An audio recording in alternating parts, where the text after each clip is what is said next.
GRT நேயர்கள் காண்போம் நம்முடைய மூத்த அரசியல் விமர்சகர் திரு ரவீந்திரன் துரைசாமி இணைந்திருக்கிறார். வாருங்களோட பேசுவோம். சார் வணக்கம். வணக்கம் மார்ஷால். தமிழ்நாடு அரசியலில் ஒரு அதிரடி திருப்பம், அதிரடி முடிவு. ஓ பன்னீர்செல்வம் அவர்கள் அதிமுக தொண்டர்கள் உரிமை மீட்பு குழு பாஜக கூட்டணியிலிருந்து, என்டிஏ கூட்டணியிலிருந்து வெளியேறுவதாக அறிவித்திருக்கிறார். எப்படி பாக்குறீங்க? அவரை பொறுத்தவரையில தவிர்க்க முடியாத முடிவு. மோடி இங்க வரும்போது அவருக்கு சந்திக்க அனுமதி மறுக்கப்பட்டிருக்கு. வெளிப்படையா அவர் அதை ஊடகத்தில் அவர் பெர்மிஷன் கேட்குறான்னு சொன்ன போது அதற்கான வேலைகளை அவர் என்டிஏல இருக்கணும்னு நினைக்கக்கூடிய பாஜகவினர் அதை செய்திருக்கணும். யாருமே அவர் என்டிஏல இருக்கணும்னு விரும்பலை. அண்ணாமலை இருந்தாருன்னா அதை விட்டுருக்க மாட்டார். என்டிஏ இன்டாக்டாக அதை கொண்டு போகக்கூடிய தன்மை இருந்தது. ஒரு என்டிஏங்கிற ஒரு 18% வாக்குள்ளதை கட்டமைச்சதே அண்ணாமலையின் சாதனை, பெரிய விஷயம். அன்னைக்கு பொன் ராதாகிருஷ்ணன் கட்டமைக்கும் போது அதில் டிஎம்டிகே இருந்தாங்க, தேமுதிக இருந்தாங்க, பலர் இருந்தாங்க. இவர் இன்னைக்குள்ள சூழ்நிலையில் எடுத்து கட்டமைச்சது அண்ணாமலைக்கு பெரிய சாதனை, திறமை. அதனால தான் அதில் 5% வாக்கு அண்ணாமலைக்கு உரிய அவரோட சொந்த வாக்கு. 18% வாக்காளர் மத்தியிலையும் அண்ணாமலைக்கு ஒரு சிம்பதி இருக்குங்கிற கருத்தை நான் மோடி தலைமையில் அது எடுக்கப்பட்டதுங்கிற நான் தொடர்ந்து சொல்லிட்டு இருக்கிறேன். அப்போ மோடி தலைமைக்கு ஒரு குருஷியல் டைமில் நின்னவர் ஓபிஎஸ், அதை ஒருங்கிணைத்தவர் அண்ணாமலை. அவருக்கு அந்த பாதிப்பு வராத அளவுக்கு செயல்பட்டிருக்கணும். அந்த செயல்பாடு இல்லாதது இன்னைக்கு ஒரு 13% வாக்கு அதிமுக பின்னடைவு காரணமாக இருந்த ஒரு சக்தி என்டிஏக்குள்ளே வந்தார். அவர் இன்னைக்கு விலகி போகிறது என்டிஏக்கு பெரிய பின்னடைவு. நமக்கு கண்ணுக்கு தெரிஞ்சது 1% தான், 0.9 தான். ஆனால் 13 வெளியேறினதுக்கு காரணம் இவர் தான். அது இரட்டை தலைமைங்கிறது ஒற்றை தலைமை ஆனால்தான் 13% வாக்குகள் வெளியேறி அது சுயேட்சைகளுக்கு போயிருக்கலாம், திமுகவுக்கு போயிருக்கலாம், நாம் தமிழர் சீமானுக்கு பெரிய அளவில் போயிருக்கலாம், தென் என்டிஏக்குள்ளே வந்திருக்கலாம். ஸோ அந்த அளவுக்கு ஒரு வாக்கு சேதாரத்தை தான் இருந்த கட்சிக்கு ஏற்படுத்திய ஓ பன்னீர்செல்வத்தை தேசிய ஜனநாயக கூட்டணி இழந்திருக்க கூடாது. தன் அதிருப்தியை திரும்ப அவர் தெரிவித்ததுமாவது அவர்கிட்ட பேசி சமாதானப்படுத்தியிருக்கணும். இந்த இழப்பு தவிர்த்திருக்கப்பட வேண்டிய ஒன்று. அவர் செல்வாக்கானவர். அவரால் தான் அதிமுக, நீங்க பாருங்க, சேலத்தில் 38%, விழுப்புரத்தில் 35%, சிதம்பரத்தில் 35%, கள்ளக்குறிச்சியில் நியர்லி 40%, நாமக்கல்ல 40%, கன்னியாகுமரியில் 5%, தூத்துக்குடியில் டெபாசிட் இழப்பு, திருநெல்வேலியில் 8%, ராமநாதபுரத்தில் 9%, தேனியில் 13%, மதுரையில் 3வது போச்சுன்னா ஓபிஎஸ்க்கு செல்வாக்கு தானே. தென் மாவட்டத்தில் ஓபிஎஸ்க்குள்ள செல்வாக்கு தானே. இதில் ஒரு சிலர் தினகரன் இருக்காருங்கிறாரு. தினகரன் இருக்கார், அவர் இல்லைன்னு நான் சொல்லலை. அவரும் குக்கரில் ரெட்டலையும் உதயசூரியனையும் போட்டு அவிச்சவர் தான். 5.5 எடுத்தவர் தான், 2 சம்திங் எடுத்தவர் தான். அதற்கு பிறகு அவர் என்டிஏக்குள்ளே வந்திருக்காரு. ஆனால் ஓபிஎஸ்ஸை பொறுத்தவரையில் 2021 33 எடுத்த அதிமுகவில் அவர் போன பிறகு அது 19.4 ஆயிட்டு. 33 எடுத்த அதிமுக 19.4 ஆயிட்டு. அட்லீஸ்ட் ஒரு 13% ஓட்டு அங்கே காலி ஆயிட்டு. அந்த 13% ஓட்டு காலியாத காரணம் ஓபிஎஸ். அதைத்தான் நான் சொன்னேன். தோத்து போன கட்சியில் உள்ள ஒரு பிளவு ஒரிஜினல் ஸ்ட்ரென்த்தோட ரொம்ப கீழே போயிடும்னு பல ஆதாரங்களை அடுக்கி நான் சொன்னேன். வெற்றி பெற்ற கட்சியில் உள்ள ஒரு பிளவுன்னு சொன்னால் திமுக கழகத்தோட ஸ்ட்ரென்த் 50ன்னா கலைஞர் 25, எம்ஜிஆர் 30, 55, 5% கூடிட்டு. காங்கிரஸ் கட்சியில் உள்ள பிளவுன்னா 40, இந்திரா காந்தி 43, காங்கிரஸ் காமராஜ் தான் மெயின் ஓட்டு கான்ட்ரிபியூட்டர். அதில் நிஜலிங்கப்பா, ரெட்டி, எஸ்கே பட்டேல், அதுல்யா கோஸு, ராம் சுபாக் சிங் எல்லாம் 10, 53 போயிட்டு. ஆனால் தோத்து போன ஒரு கட்சியில் ஒரு பிளவு வந்துன்னா அந்த கட்சி இருந்த ஸ்ட்ரென்த்தையும் இழந்துரும். அப்போ 33 வந்த பிளவு 21 ஆக்கிட்டு, 20 + 1 21 ஆக்கிட்டு. அந்த 13% வாக்கு எடப்பாடி அதிமுக காலியாத காரணம் ஓபிஎஸ். எல்லாரும் அவர் 1%. நீங்க எடப்பாடி என்ன நினைச்சாரு? திருநாக்கரசு போன மாதிரி இருக்கும், அம்மா நின்ன மாதிரி நம்ம நின்றுறோம்னு நினைச்சாரு. ஓபிஎஸ் ஒரு 1% போகும், நம்ம 32% எடுத்துருவோம்னு நினைச்சாரு. அது 20 போனதுல அது ஓபிஎஸோட அந்த வெளியேற்றம்ங்கிறது மேற்கு தமிழகத்தில் அது கொங்கு வேளாள கவுண்டர் கட்சி ஆக்கிட்டு. ஓபிஎஸ் ஒரு இலையில, இபிஎஸ் ஒரு இலையில இருக்கும்போது ரெட்டத்தலைமை அனைத்து ஜாதிக்கும் பொதுவான கட்சியா இருந்தது. நான் நாடார் தான், ஒரு மறவர், அவர்கிட்ட உள்ள நியாயத்தை நான் சொல்றேன். நம்ம நடராஜனை நம்ம ஏன் ஒரு கல்லால் அடித்தா 2 கல்லால் அடின்னு ஐயா தாளிங்க நாடார் சொல்கிற மாதிரி கருத்தியல்ல அவர் ஒரு பாதிப்பை ஒரு ஜாதிக்கு எதிராக இன்னொரு ஜாதியை திருப்புற வேலை செய்யும் போது அவருக்கு எதிராக நம்ம மோடி வரப்போ இது பிஎம் வரப்போ ஃபைட் பண்ணோம்னா நியாயம் நம்மக்கிட்ட இருந்தது. இந்த இடத்துல பன்னீர்செல்வத்துக்கிட்ட தான் நியாயம் இருக்குங்கனால நம்ம அந்த உண்மையை சொல்கிறோம். ஒரு இலையில எடப்பாடி, ஒரு இலையில பன்னீர்செல்வங்கும் போது கொங்கு மண்டலத்துல பொதுத்தள கட்சியாட்டு அத ஒக்காலிகா பார்த்தாப்புல, லிங்காயத்து பார்த்தாப்புல, நாயுடு பார்த்தாப்புல, அருந்ததியர் பார்த்தாப்புல, போயர் பார்த்தாப்புல, ஒட்டர் பார்த்தாப்புல, மைக்ரேட் ஆன அகமுடையார், கள்ளர், மறவர் பார்த்தாங்க, கொங்கு நாடார் பார்த்தாங்க, எல்லா சமுதாயம் செங்குந்தர் பார்த்தாங்க. இப்படி ஒரு பார்வை வந்து அந்த கட்சிக்கு இருந்தது.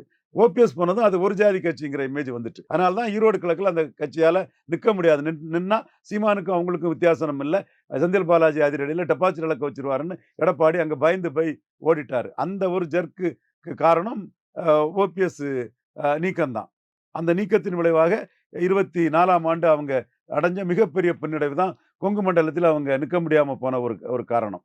ஸோ இந்த அளவுக்கு ஒரு செல்வாக்குள்ள ஓபிஎஸ் மீண்டும் என்டிஏக்குள்ள வந்தா அந்த அதிமுகவும் என்டிஏக்குள்ள வரும்போது அந்த பாதிப்புகள் சமன் செய்யப்படுங்கிற ஒரு எதிர்பார்ப்பு இருந்தது. ஆனா இன்னைக்குள்ள நிகழ்வு வந்து அதிமுகவுக்கு என்டிஏயின் பாதிப்பு வந்து அதிமுகவையும் பெரிய அளவு பாதிக்கும்ங்கிறதா அன்னைக்கு காட்டுது. இப்ப எடப்பாடி பழனிசாமி அவர்கள் தனித்தே அதிமுகவினுடைய மொத்த வாக்குகளையும் திரட்டிட்டு வந்து என்டிஏ வளப்படுத்த முடியாதா இனி? ஏன்னா எந்த ஐடென்டிட்டியுமே இல்ல ஓபிஎஸ்க்கு இப்போதைக்கு. அந்த கதை முடிஞ்சு போச்சுங்க. 10.5லயே எடப்பாடி என்ன திணறாரு. மனச்சாட்சி உள்ள தமிழக அரசியல் விமர்சகர்கள் பேரை சொல்லட்டா, அவங்க பேரெல்லாம் சொல்லட்டா, பேரெல்லாம் சொல்லாண்டான்னு நிறைய பேர் சொல்றாங்க. மனச்சாட்சியோடு பாருங்க. 10.5ல எடப்பாடி பழனிசாமி ஜாதிவாரி கணக்கெடுப்புனாரு. அடுத்தால சொன்னாரு, நான் தான் கொடுத்தேன் 10.5 தருவேன்னாரு. இப்போ சொல்றாரு மோடி ஜாதிவாரி கணக்கெடுப்பு நடத்தி முடிக்கிறதோட அந்த பிரச்சனையை யாரும் கிளறாதீங்கிறாரு. அப்ப சீமான் எவ்வளவு நேர்மையா ஆனஸ்டா சொல்றாரு. சீமானுக்கு நம்பகத்தன்மையை ஜாதிகள் பார்ப்பாங்களா, நம்பகத்தன்மையற்ற எடப்பாடி பழனிசாமி பார்ப்பாங்களா? சீமான் கூட 2024ல திமுகவும் அதிமுகவும் காங்கிரஸ் பாஜகவின் ஊதுகுழல்கள், ஒட்டுண்ணிகள், தொங்கு சதைகள் நாங்க. இன்னைக்கும் அதுல தான் சீமான் நிற்கிறாரு. அதே மாதிரி ஜாதிவாரி கணக்கெடுப்பிலையும் ஒரு நிலையான கொள்கையில சீமான் நிற்கிறாரு. நீங்க எடப்பாடி பழனிசாமி வந்து அந்த இடத்துக்குள்ள திணறாரு. எடப்பாடியில ஜெயிக்கிறதை பற்றி யோசிக்கிறாரு. 10.5 கொடுக்கலன்னா டாக்டர் ஐயா ஆசீர்வாதத்தோட அன்புமணி நின்னாருன்னா எடப்பாடியிலே ஜெயித்துருவாரோன்னு அச்சப்படுறாரு. என்ன மறைமுக விசமிகள் இந்த பிரச்சனையை பற்றி கிளறாங்க, அது இதுன்னு என்ன திட்டுறாரு. திட்டம் வந்தது என்னதாங்க திட்டம் வர்றாரு. திருச்சி பிரஸ் மீட்ல திருச்சியில வந்து முத்தரையர் வலையர் சமூக தலைவர் சிவபதியும் முத்தரையர் சமூகத்தை முத்தரையர்கள் வலையர் அந்த அவங்க ஒரே தாய் மக்கள் தான் அவங்க. அதுல ஸ்வரஞ்சோதியும் நிற்கும்போது, கலர் சமூகத்தை சேர்ந்த காமராஜ் நிற்கும்போது, மோடிக்கு ஜாதிவாரி கணக்கு எடுத்து நடத்த முடிஞ்ச பிறதான் இதெல்லாம் பண்ணணும், 10.5 மேட்ரு முடிஞ்சு போச்சுன்னு அவர் சொல்றாரு. அப்ப எங்க எம்ஜிஆர் வந்தாரு, எங்க ஜெயலலிதா வந்தாங்க, எங்க ரெட்டலை வந்தது. ரெட்டலைக்கு ஏதோ கொஞ்சம் பாமர மக்கள் மத்தியில் ஒரு 3-4% ஓட்டு இருக்கு, நான் மறுக்க வரல. 20ல் ஒரு 4% ரெட்டலை ஓட்டு இருக்கு. இன்னும் கேசி பழனிசாமி, சைதை துரைசாமி போன்ற என் சகோதரர்கள் இருக்காங்க, அதை சொல்லி சொல்லி இருந்துகிட்டு இருக்கிறாங்க. எனக்கு அதில் ஒன்றும் பெரிய நம்பிக்கை இல்லை. ஏன்னா அவர் கடலூரில் அவர்கிட்ட வந்த கூட்டம் வந்து என்ன சொல்லியிருக்கணும்னா, புரட்சி தலைவி புகழ் ஓங்குக, புரட்சி தலைவர் புகழ் ஓங்குக, இரட்டனை என்றும் வெல்லும் சின்னம்னு கோஷம் போட்டிருக்கணும். 10.5 போட்டுன்னா அந்த கூட்டம் வந்து ஒரு குறிப்பிட்ட ஜாதி கூட்டம், 10.5 தங்களுக்கு வேணும்னு கேட்க வந்த கூட்டம். இவரும் உடனே மயங்கிட்டார். நான் தானே கொடுத்தேன், தாரேன்ட்டார். வீடியோ இருக்கு, போட்டு பாருங்க. முக்குலத்தோர் மக்கள் இதை போட்டு பாருங்க. Mannar நாவிதர் குயவர் Boer ஒட்டர் வேட்டுவ counter Urali counter தொட்டிய நாயக்கர் மருத்துவர் மங்களா முக்குவர் பரதவர் பரதராஜகுல மீனவர் ஆண்டிப்பண்டாரம் ஜங்கம் யோகீஸ்வரர் போன்ற சமூக மக்கள் இதை போட்டு பாருங்க. வலையர் சேர்வை போட்டு பாருங்க. நானா போய் சொல்றேன். அப்ப நீங்க வந்து இந்த அரசியலை வந்து புரட்சி தலைவி ஜெயலலிதா அம்மையார், முத்தமிழஞ்சர் கலைஞர் மறைவுக்கு பிறகு ஜாதிய கட்டமைப்புல ஜாஸ்தி ஆக்கிட்டீங்க. இன்னைக்கு மெயின் ஸ்ட்ரீம் ஊடகத்திலே ஜாதியை பற்றி முயற்சியாதான் வீவ்ஸ் வருங்கிற அளவுக்கு வந்து போச்சு. பொய்யும் புரட்டும் சொல்லிக்கிட்டு திமுகவுக்கு அண்ணா திமுகவும் போட்டி, திமுக அண்ணா போட்டி, அக்டினை பொருட்கள் எப்படியா போட்டிக்கு வர முடியும்? உயிருள்ள ஸ்டாலினுக்கும் ஸ்டாலின் காமராஜ் உயரத்துல இருக்கிறாரு. இன்னைக்கு பாத்தீங்களா, தேமுதிக ஸ்டாலினை பார்த்துட்டாப்புல, ஓபிஎஸ் ஸ்டாலினை பார்த்துட்டாப்புல. நான் சொன்னேன்ல. சோ இந்த கட்டத்துக்குள்ள எடப்பாடி பழனிசாமி கட்சி அண்ணாமலை சொன்ன மாதிரி 2 ஜாதி கட்சி ஆகி போச்சு. ஸோ நீங்க அவர் அங்க திரட்டிடுவார், இங்க திரட்டிடுவாருன்னா, ஜெயலலிதா திரட்டுனாங்க. மருங்காபுரி மதுரை கிழக்குல ஜானியும் ஜெயலலிதாவும் சேர்ந்தாங்க. ரெட்டலை கிடைச்சி மூப்பனாரே 10% வாக்கு இழந்து 50%க்கு மேல வாக்கெடுத்தாங்க. அங்க ஜாதி நான் சொல்ல வந்தானா? மருங்காபுரி மதுரை கிழக்குல ஜெயலலிதா 50%க்கு மேல வெற்றி பெற்றல, ஜாதி நான் சொல்ல வந்தானா? இத்தனையும் ஜெயலலிதா வீட்டில் தான் இருந்தாங்க. நம்ம சகோதரர் மக்கள் நாயகன் ராமராஜன் தான் பிரச்சாரம் பண்ணாரு, எஸ்டிஆர் தான் ஆர்கனைஸ் பண்ணார். பட் ஜெயலலிதா பேனர்ல 50% வாக்கு ராமராஜன் பிரச்சாரத்திலே கிடைச்சது. அப்ப எங்க ஜாதி வந்தது? நான் ஜாதின்னு சொல்லலையே அந்த வெற்றியை. ஆனா இன்னைக்கு நீங்க வந்து அதிமுகவில் ஓபிஎஸ் நீக்கினதுல 13% வாக்கு இழந்துட்டீங்கன்னா அதுக்குள்ள ஜாதி இருக்கு. நான் வெள்ளாள கவுண்டர்லாம் உங்களை கிராப்பர்னு பார்க்குறான். வெள்ளாள கவுண்டருக்கான கட்சின்னு பார்க்குறான். நான் வன்னியர்கள்லாம் உங்களை வன்னியருக்கு ஈல்டாகி போகக்கூடிய கட்சின்னு பார்க்குறான். அப்போ எவ்வளோ பாப்புலேஷன் வடக்க நான் வன்னியர்கள் வட தமிழகத்தில் இருக்காங்க. பறையர், செங்குந்தர், அகமுடையார், கிராமணி, தென் யாதவர், கார்காத்த வேளாளர், தொண்டைமண்ட வேளாளர், பிராமணர், முஸ்லீம் எவ்வளோ இருக்காங்க. அதே மாதிரி நான் வெள்ளாள கவுண்டர் எவ்வளோ இருக்காங்க. இந்த 2 தரப்பு நம்பிக்கையை நீங்க இழந்துட்டீங்களா ஓபிஎஸ் நீக்கினதன் மூலமா. அதுக்கப்புறம் முக்குலத்தோர் வந்து பொலிட்டிக்கல் வைப்ரண்ட் கம்யூனிட்டி. கள்ளர் மறவர் அகமுடையார் உங்களுக்கு எதிராக இருக்காப்புல. அப்போ நீங்க இந்த எதிர்ப்பை வச்சுக்கிட்டு எப்படி நீங்க ஜெயலலிதா மாதிரி வர முடியும்? 40% ஜெயலலிதா இருந்ததை 20% கொண்டு வந்துட்டீங்களே. இப்போ ஓபிஎஸ் அவர்கள் எந்த பக்கம் கூட்டணி வைப்பாருன்னு நினைக்கிறீங்க சார்? ஓபிஎஸ் சீமான கூட சந்திச்சிருக்கிறாரு. இங்க கருத்து பார்வையற்றவர்கள் விஜய்னு அன்டெஸ்டட் நாட் ப்ரூவ்டு விஜய் பற்றி பேசுவாங்க. எதுவுமே விஜய் பற்றி எவன் பேசுனதும் இதுவரை சரியாகல. நான் விஜய் பற்றி பேசுனது எதுவும் தப்பாகல. விஜய்க்கு ஓபிஎஸ் ஆப்ஷனும் அன்புமணி ஆப்ஷனும் இருக்குன்னு முத சொன்னது நான் தான். அப்புறம் தான் பொன்னுட்டி ராமச்சந்திரன் சொன்னார். எடுத்து பாருங்க, 2 வாரத்துக்கு முன்னாடியே நான் அதை தெளிவா பேசியிருக்கிறேன். இப்போ தான் பொன்னுட்டி ராமச்சந்திரன் சொன்னார். சொன்ன அடுத்த நாளே விஜயை காட்டிக்கிட்டு ஸ்டாலின்கிட்ட போயிட்டாரா ஓபிஎஸ். அப்போ ஸ்டாலின் கொடுக்கறது எம்பி போஸ்ட், எம்எல்ஏ போஸ்ட். 55% மேல ஸ்டாலின் வெற்றி பெற முடியுங்கிற ஒரு சூழ்நிலை இருக்கு. 62 பெருந்தலைவர் காமராஜ் உயரத்துல இருக்கிறாருன்னு தான் ஸ்டாலின் சொல்லணும். 62 பெருந்தலைவர் காமராஜ் உயரம்ங்கிறதே பொறாமையிலும் வன்மத்திலும் காழ்ப்புணர்ச்சியிலும் பேசுறவங்களுக்கு தெரியாது. 100% தெரியாது.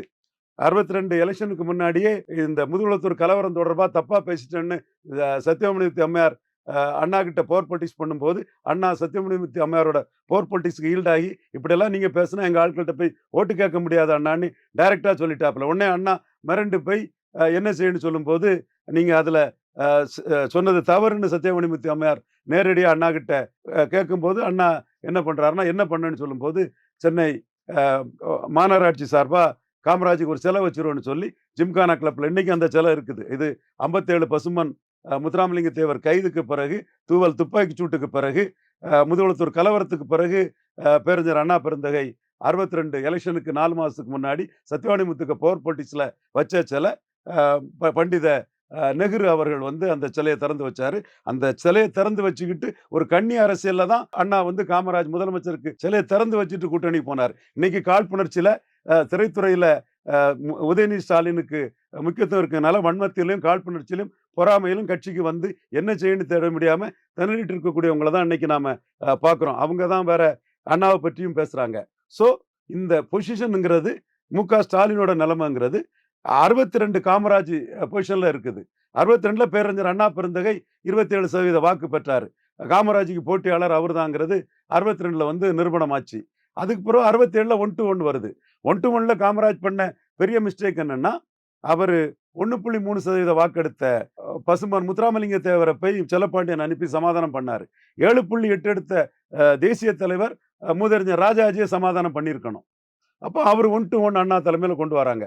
அந்த 1-1ங்கிறது 27% திமுக அண்ணா தலைமையில, 9.1% ஃபார்வர்ட் பிளாக் சுதந்திரா, ஐயா ஆயத்தனாரோட நாம் தமிழர் 0.9%, 1.3% மு.க. தேவர் ஃபார்வர்ட் பிளாக். அது ராஜாஜி கூட கூட்டணியா இருந்தாங்க அவங்க. தென் காயிதே மில்லத் சாஹிப்போட 0.7%, டிப்ரஸ்ட் காஸ்ட் லீக்னு ஒரு இளையபெருமாள் முன்னாடி இருந்த மாதிரி ஒரு அட்டவணைப்புரி சகோதர கட்சிகளும் அதில் கூட்டணியில் இருக்கு. 1.2% வாக்கு அவங்களும் எடுத்திருந்தாங்க. சோசியலிஸ்ட் வெஸ்ட்ல எடுத்த வாக்கு, கம்யூனிஸ்டுகள் எல்லாம் சேர்ந்து ஒரு 50% வாக்கு வந்தது. ஸோ 46% வாக்கெடுத்த காமராஜரை 50% வாக்கெடுத்த அண்ணாவும் ராஜாஜி ஏற்படுத்தின அணி இந்தி போராட்டம், பெரிய துப்பாக்கிச்சூடு, தென் உணவு பற்றாக்குறை, விலைவாசி உயர்வு, ஒரு காமராஜ் ஒரு பேக்வர்ட் கிளாஸ்காரர் and upper caste prime minister command பண்ணாங்கிறதுக்காக உள்வான ஆன்டி நாடார் போலரைசேஷன், ஜாதி இல்லை மதம் இல்லைன்னு பொய்யா சொல்லி ஆஷ்டாச பூபதினிகளாட்டு போலி வேஷம் போடுவானுங்க. ஒரு ஆன்டி நாடார் போலரைசேஷன் அன்னைக்கு இருந்துங்கிறத சுதந்திர போராட்ட தியாகி சீனிவாச ஐயங்கார், நாட்டுக்காக தியாகம் பண்ணி எந்த நலனும் பெறாத சீனிவாச ஐயங்காருக்கு மகன் சார்காசன் தெளிவா சொல்றாரு, நம்ம கூட இருந்தவன் 2 பிரைம் மினிஸ்டர் கமாண்ட் பண்ணக்கூடிய அளவுக்கு போயிட்டானுங்கும் போது ஒரு நெகட்டிவ் போலரைசேஷன் வந்துன்னு சொல்றாரு. அதுக்கு காரணம் தீக்கால வந்த நாடார்கள் வந்து காமராஜ் நாடார் வாழ்கன்னு ஒரு தேசபக்த இயக்கத்துல ஜாதியை கொண்டு அவனுக்கு திணிச்சதும் அதுவும் ஒரு காரணம். இதெல்லாம் சேர்ந்து என்ன பாதிப்பு வந்து ஓட்டு பாதிப்பு வந்துன்னு சொல்றீங்க? 6% ஓட்டு பாதிப்பு வந்தது. அப்போ 6% ஓட்டு பாதிப்பு வந்ததுன்னா 46% ஓட்டு எடுத்த காமராஜ் தலைமை 40%க்கு போகுது. இப்ப ஸ்டாலின் வந்து 47% வாக்கு எடுத்திருக்கிறாரு. நான் தான் சொன்னேன் 48% எடுப்பாருன்னு சொன்னேன். 35 சீட்டு ஜெயிப்பாருன்னு நான் தெள்ள தெளிவா சொன்னேன். இன்னைக்கு 48% ஸ்டாலின் எடுத்திருக்காருன்னா, அவர் வந்து காமராஜ் தவறுல இருந்து பாடத்த படிக்கிறாரு.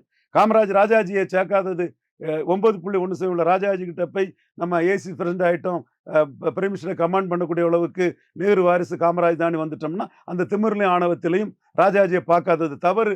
அந்த தவறுல கோட்டை விடுறாருங்கிறத ஸ்டாலின் உணர்றாரு. அப்ப என் மாற்றணியில இருந்தாலும் கூட ஓபிஎஸ் வந்து 13% வாக்குகள தள்ளுன எடப்பாடிக்கு பாதிப்பை ஏற்படுத்துவார்ன்னு உணர்றாரு. அவர் ஓபிஎஸ்ஸ மதிச்சு தன்னோட காய்கள நகர்த்தினாரு. இதத்தான் நான் சொல்றேன். 47% ஓட்டுல ஸ்டாலின் இருக்கிறாரு. ஸ்டாலின் குடுக்கிறது MP post, MLA post. MP post, MLA post. இப்ப வந்து அவர் கூட தேமுதிக கூட்டணி போகும்னு நான் தான் சொன்னேன். நான் பேசிட்டு இருக்கும்போதே ஒரு அரசியல் விமர்சகர் மதிப்புக்கு மரியாதைக்குரிய ஒருத்தர் தான். அது ஆபத்தான்னாங்க. எங்க அரசியல்ல லாபம் தான் குறி. கொள்கையாது, கொடச்சக்கரமாவது கோட்பாடாகுது. லாபம் தான் குறி. தேமுதிகவுக்கு வந்து vote transferring capacity, seat converting capacity இல்லாத எடப்பாடிய வச்சு எதுவுமே ஆகாது. ஒரு சீட்டு ஜெயிக்க முடியாது. அவரு வேற 10.5ல நிக்கிறாரு. 10.5க்கு எதிர்த்த பிரேமலதா விஜயகாந்த் அம்மையார ராஜ்யசபாவிலே ஏமாத்துறாரு. அவரு கூட போய் எப்படி அவங்க ஜெயிக்க முடியும்? ஸ்டாலின் குடுக்கிறது எம்பி போஸ்ட், எம்எல்ஏ போஸ்ட். 2, 3% ஓட்டு அவங்களுக்கு இருந்தாலும் 47, 3, 50 ஆகுது. இப்போ ஓபிஎஸ் அவரு வேற இது விஜய் கிட்ட போயிருவாரான்னு பலம் நிரூபிக்காத, அன்ட்ரஸ்டட், நாட் ப்ரூவ்டு, கெப்பாசிட்டி இல்லாத, இன்காம்பிட்டன்ட் விஜய் கிட்ட போய் யார் கூட்டணி வைப்பா? சும்மா ஒரு ஆப்ஷனுக்கு காட்டிக்குவாங்க. ஒரு ஆப்ஷனுக்கு காட்டிக்கிட்டு இன்னைக்கு பார்த்துட்டீங்கல்ல, திமுக கூட்டணிக்கு தான் அவரு போறாரு. இவரு செந்தில் பாலாஜி, கண்ணப்பன், அனிதா ராதாகிருஷ்ணன், எத்தனை பேரு திமுகவில் சேர்ந்து அதிமுககாரங்க பவர்ஃபுல் மினிஸ்டர் ஆயிருக்காங்க. அதே மாதிரி அவர் அங்கே தான் போறாரு. ஸோ அரசியல்ல யாருக்கும் கடைசி பக்கம் கிடையாது. There is no last page in political calendar. Moves and counter moves தான். பாஜகவிலிருந்து அவருக்கு உரிய மரியாதை இல்லாத போது அவர் இன்னைக்கு காலையில ஸ்டாலினை பார்த்ததின் விளைவாட்டு உடனே வந்து அங்க போயிருக்கிறார். இது எம்ஜிஆர், ஜெயலலிதா, ரெட்டையில என்னங்கடா பழைய காலத்துல இருக்கிறீங்க. சசிகலா ஆனது அத்தனை பேரும் குப்பை தொட்டியில ஜெயலலிதா தூக்கி போட்டதை ஹிண்டு பத்திரிகையில பார்க்கல, படம் வந்ததை நம்ம பார்க்கல. சொன்ன மெட்டீரியல் பொலிட்டிக்ஸ்ல ஜெயலலிதா கலைஞர் மறைவுக்கு பிறகு ஜாதிய கூறுகள் இந்த 10.5 ஒரு ஜாதிக்கு ஜாதிவாரி கணக்கெடுக்காம நடத்தாமலே கொடுக்கிறது. அதை கேட்கறதுக்கு இங்க எவனுக்கும் முதுகெலும்பு கிடையாது. பிரேமலதா அம்மையார் தான் தப்புங்கிறத சொன்னாங்க. எடப்பாடி அவங்கள காலி பண்ணும்போது அவங்க இப்போ ஸ்டாலின்ட்ட போறதான் கரெக்டுங்கிறத அவங்க போறாங்க. தேவேந்திர குல வேளாளர் பெயர் மாற்றம், கருப்பர் கூட்டம், வேல் யாத்திரை, இப்படி மல்டிபிள் இஷ்யூஸ் இங்க இதுல உருவாகி வந்திருக்கு. இன்னைக்கு எடப்பாடி பழனிசாமி வந்து 10 நாளைக்கு முன்ன என்ன சொன்னார்? எடப்பாடி பழனிசாமி பாஜக தள்ளி விட்டுக்கிட்டு விஜயை சேர்த்துருவாங்க. அன்டெஸ்டட் நாட் ப்ரூவ் விஜய விட பாஜகவை நம்பி இன்னைக்கு எடப்பாடி நிற்கிறாருங்கிறது உங்க கண்ணுக்கு தெரியலையாப்பா? இப்ப என்னையும் பாஜக பிரிக்க முடியாதுன்னு சொல்றாருல, என்ன காரணம்? சீமான, குருமூர்த்தி, அண்ணாமலை, ஆர்டி டீம் வந்து சிஎம் கேண்டிடேட்டா ப்ரொஜெக்ட் பண்ணிடுவாருங்கிற ஒரு ஜெர்க்க எடப்பாடி கொடுத்துட்டோம். இந்த பேட்டில் ஸ்பாட் இந்த மைண்ட் ஆஃப் எடப்பாடி பழனிசாமி. குப்பம் சுப்பேன் என்னை பற்றி பிரச்சனை இல்லை. எடப்பாடி பழனிசாமி அதுல பயந்துட்டாரு. 10 நாளைக்கு முன்ன என்ன சொன்னாரு? 10 நாளைக்கு முன்ன என்ன சொன்னாரு? யார் வேணாலும் எங்க கூட்டணியில இருக்கலாம்னாரு. இப்ப என்ன சொல்றாரு? So Edappadi Palaniswami sinking ship, மூழ்கும் கப்பல், vote transferring, seat converting capacity இல்லாதவர்.